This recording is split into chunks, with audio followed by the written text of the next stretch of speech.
అందరికీ తెలుసు, గత నెల రోజులుగా మన విశాఖపట్నం కేంద్ర కారాగారం ఏదో ఒక సందర్భంలో న్యూస్లోకి వస్తూనే ఉంది. విషయం ఏంటంటే లాస్ట్ సూపరింటెండెంట్ కూడా సస్పెండ్ చేసే పరిస్థితి కూడా మీ అందరికీ కూడా తెలుసు. ఎందుకంటే లోపలికి గాంజా సరఫరా అన్నది జరుగుతుంది. కొంతమంది స్టాఫ్ లోపల ఖైదీలకి గాంజా సరఫరా చేస్తున్నారు అన్నట్టుగా కొన్ని ఆరోపణలు రావటం, దాని నేపథ్యంలో లాస్ట్ టైం కూడా మేమందరం కూడా దీని మీద ఎంక్వైరీ వేయడం జరిగింది.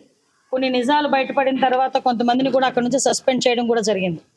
అయితే ఆ రోజు నుంచి నేను లాస్ట్ టైం ఇక్కడికి ప్రెజెంట్ విజిట్కి ఫార్మల్ విజిట్కి వచ్చినప్పుడు కూడా నేను చాలా సందర్భాల్లో ఇక్కడ అబ్జర్వ్ చేసి వాళ్ళందరినీ కూడా కొంచెం ఎలర్ట్ చేయడం జరిగింది.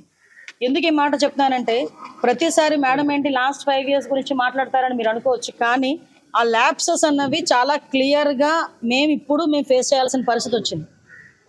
లాస్ట్ గవర్నమెంట్ కంప్లీట్గా ప్రిజన్స్ తాలూకా సెక్యూరిటీ పర్పస్లో కానీ, వాటి మెయింటెనెన్స్ విషయంలో కానీ, లోపల అసలు కనీసం ట్రాన్స్ఫర్స్ విషయంలోని కానీ లోపల ఏం జరుగుతుంది అన్నది కంప్లీట్గా వదిలేశారు. మేము వచ్చిన తర్వాత ప్రతిదీ కూడా పిన్ టు పిన్ మేము అబ్జర్వ్ చేసుకొని, పిన్ టు పిన్ మేము ఎంక్వైరీ చేసుకొని, ప్రతి ఎక్కడా కూడా ఇబ్బంది లేకుండా చూసుకునే బాధ్యత మేము తీసుకుంటూ ఉంటే కొన్ని సందర్భాల్లో కొంతమందికి అది ఇబ్బంది కలిగే పరిస్థితులు రావచ్చు. ఆ ఇబ్బందులు ఎవరికి ఎన్ని ఇబ్బందులు కలిగినా కూడా సెక్యూరిటీ సేఫ్టీ అన్నది ముఖ్యం. కాబట్టి ద సేమ్ టైం లోపల ఎలాంటి ప్రిజనర్స్ మనం అనేసరికి లోపల ముద్దాయిలందరూ కూడా రకరకాల కేసుల్లో బయటకు వచ్చిన వాళ్ళు ఉంటారు. హత్య కేసుల్లో ఉంటారు, గొడవల్లో ఉంటారు, గాంజా కేసుల్లో ఉంటారు, రేప్ కేసెస్ ఉంటాయి, కొంతమంది లైఫ్ పడిన వాళ్ళు ఉంటారు. అంటే ఓవరాల్గా ప్రిజన్ అనేది చాలా కేర్గా చూసుకోవాల్సిన పరిస్థితి ఉన్నది. అటువంటి సిచ్యువేషన్స్లో మేము నిజంగా చాలా షాకింగ్ న్యూసెస్ ఏంటంటే సెల్ ఫోన్లు బయటపడినాయి. అంటే సెల్ ఫోన్లు కూడా వాళ్ళు యూజ్ చేసే పరిస్థితులు వచ్చినప్పుడు మేము కంపల్సరీగా ఎంక్వైరీ చేసుకోవాలి. ఎంక్వైరీలు ఎవరైనా తప్పు చేశారన్న సంగతి తెలిస్తే కనుక వాళ్ళని పనిష్మెంట్ ఇచ్చుకునే పరిస్థితి రావాలి. దీన్ని కూడా గవర్నమెంట్ ఇక్కడ ఉన్న ఎంప్లాయీస్ అందరూ కూడా దీన్ని కూడా అర్థం చేసుకొని ఫర్దర్గా కూడా వాళ్ళ వర్క్లు ప్రాపర్ వేలో వారు వర్క్ చేసుకునే పరిస్థితి రావాలి. ఎందుకని మేము చెప్తున్నామంటే, ఇప్పుడు సెల్ ఫోన్స్ దొరికినాయి. ఆ సెల్ ఫోన్ నుంచి మేము ఆల్రెడీ ఎంక్వైరీ స్టార్ట్ చేసాం. సిడిఆర్ తీసుకుంటాం. ఐఎంఐ నెంబర్ నుంచి ఎక్కడి నుంచి ఏ సిమ్ ఇందులో యూజ్ చేశారు, ఏ నెంబర్ నుంచి వెళ్ళింది, ఏ నెంబర్ నుంచి లోకల్ నుంచి ఎన్ని కాల్స్ బయటికి వెళ్ళి, ఎవరు అవతల వాళ్ళు మాట్లాడారు. సో ఇవన్నీ కూడా ఎంక్వైరీ చేసుకుంటాం. లోపల నుంచి బయట ఎవరితో మాట్లాడారో వాళ్ళు కూడా రేపొద్దున్న కోర్టు ముందు హాజరయ్యే పరిస్థితి వస్తుంది. వాళ్ళు కూడా తప్పు చేసిన వాళ్ళ పరిస్థితి వస్తుంది.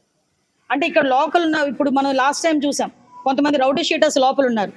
రౌడీ షీటర్స్ కూడా బయటికి వెళ్ళి లోపలికి వచ్చేటప్పుడు గాంజా తీసుకుని వచ్చే పరిస్థితులు కూడా కనిపించాయి. అంటే అటువంటి సందర్భాల్లో కూడా కొంతమంది పోలీసులు కూడా ఇబ్బందులు పడి వాళ్ళు కూడా సస్పెండ్ చేసే పరిస్థితులు కనిపించినాయి. అంటే ఇటువంటి సందర్భాల్లో ఇంకా విషయం ఏంటంటే కొన్ని సందర్భాల్లో ఎంత వరకు అంటే ఇది లోపల ఒక చిన్న ప్లాంట్ కూడా కనిపించింది, గాంజా ప్లాంట్ కూడా కనిపించింది. అంటే ఈరోజు మేము చెప్తుంది ఏంటంటే, మా డిపార్ట్మెంట్ ఎంత క్లియర్గా వర్క్ చేస్తుంది ఈరోజు.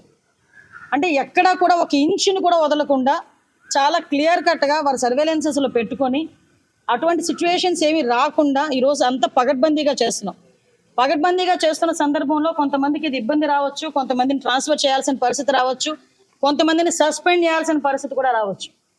దీన్ని పెద్ద భూతద్దంలో చూసి మళ్ళీ మా మీదకి తిరిగి అదేదో అంటారు కదా, బురద చల్లే పరిస్థితి మాత్రం రాకూడదని ముందుగా మీ అందరికీ కూడా ఇన్ఫర్మేషన్ ఇస్తున్నాం. మేము చాలా క్లియర్గా దీని మీద ఎంక్వైరీ చేస్తున్నామండి. ఎక్కడ ఏ పొరపాటు జరిగినా కూడా ఎవరిని కూడా ఉపేక్షించే పరిస్థితి లేదు. ఆ ఎంప్లాయీస్ అయినా కూడా, నేను ఇప్పుడే ఎంప్లాయీస్ అందరికి కూడా చెప్పి వచ్చాం. ఈరోజు లాస్ట్ మించుమించు మీరు నమ్ముతారా, ప్రిజన్స్లో కానీ పోలీస్ స్టేషన్స్లో కానీ 5 సంవత్సరాల పైన ఈరోజు వరకు కూడా కొంతమంది ఎంప్లాయీస్ పాతుకుపోయి ఉన్నారు. కొన్ని సందర్భాల్లో వాళ్ళతో రిలేషన్ పెట్టుకుంటారు, లోపల వాళ్ళు ఆ ఖైదీలతో కొంత రిలేషన్ పెట్టుకుంటారు. అంటే నేను అందరినీ చెప్పట్లేదండి, కొంతమంది వ్యవహారం జరుగుతుంది. కాబట్టి అటువంటి పరిస్థితులు ఏంటంటే, ఉదయం నుంచి సాయంత్రం వరకు ఒకే దగ్గర కూర్చుంటాం కాబట్టి ఏదో మాట కలుస్తుంది, కానీ అది యాక్షన్లోకి రాకూడదు బయటకు వచ్చిన తర్వాత. సో కొన్ని సందర్భాల్లో మేము కూడా ట్రాన్స్ఫర్స్ చేయడానికి కొంతమందిని ట్రాన్స్ఫర్ చేయడం జరిగింది. అది కూడా మీ అందరికీ కూడా తెలుసు. మేమందరికీ కూడా చాలా క్లియర్గా ఎక్స్ప్లెయిన్ చేయాలి, పబ్లిక్కి కూడా తెలియాలనే ఉద్దేశంతోనే ఈరోజు నేను ఇక్కడికి రావడం జరిగింది. ఇక్కడికి వచ్చిన తర్వాత కొన్ని విషయాలు నేను ఎక్కడైతే సెల్ ఫోన్ దొరికిందో అది కూడా చూసి వచ్చాను. ఎక్కడైతే వీళ్ళు మొన్న రీసెంట్గా ఎవరైతే ఆరోపణలు బయటకు వచ్చి చేశారో, ఏ బ్యారక్లో అయితే మమ్మల్ని చెక్ చేశారు, బట్టలు తీసి చెక్ చేశారని చెప్పారు, ఆ బ్యారక్ను కూడా చూసి వచ్చాను. ఒకటి మాత్రం చెప్తున్నానండి, నేను డిపార్ట్మెంట్లో అందరికీ మేము హోమ్ మినిస్టర్ని, అందరికీ గౌరవ సీఎం గారు ముఖ్యమంత్రి.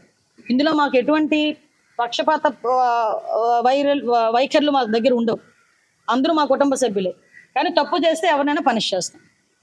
ఆ విషయం గురించి అని చెప్పడానికి, క్లియర్గా చెప్పడానికని వచ్చాం. ఇక్కడ ఉన్న వాళ్ళందరికీ కూడా చాలా క్లారిటీగా చెప్పాం. వాళ్ళ వెల్ఫేర్ మేము చూసుకుంటాం. కానీ గవర్నమెంట్కి ఎక్కడ కూడా చెడ్డ పేరు రాకుండా, ఇక్కడ స్టాఫ్కి ఎక్కడ చెడ్డ పేరు రాకుండా చేసుకోవాల్సిన బాధ్యత కూడా అందరి మీద ఉంది. దయచేసి మీరందరూ కూడా సహకరించాల్సిందిగా కోరుకుంటున్నా. మా పత్రికా సోదరులకు కూడా మీ అందరికీ కూడా ఒకటే విన్నపం, ఏం జరిగిందనేది మీకు క్లియర్గా మేము ఎక్స్ప్లెయిన్ కూడా చేస్తాం. ప్రతి ఒక్క విషయాన్ని ఎక్స్ప్లెయిన్ చేస్తున్నాం పబ్లిక్, ఎందుకంటే మీరే ప్రజలకి మాకు ప్రభుత్వానికి మధ్యలో ఉన్న వారధులు. మీ దగ్గర మీకైనా క్లియర్గా ఇన్ఫర్మేషన్ ఇవ్వాలి కాబట్టి ఈరోజు ఇక్కడ ఒకసారి చూసి మీతో మాట్లాడడం జరిగింది.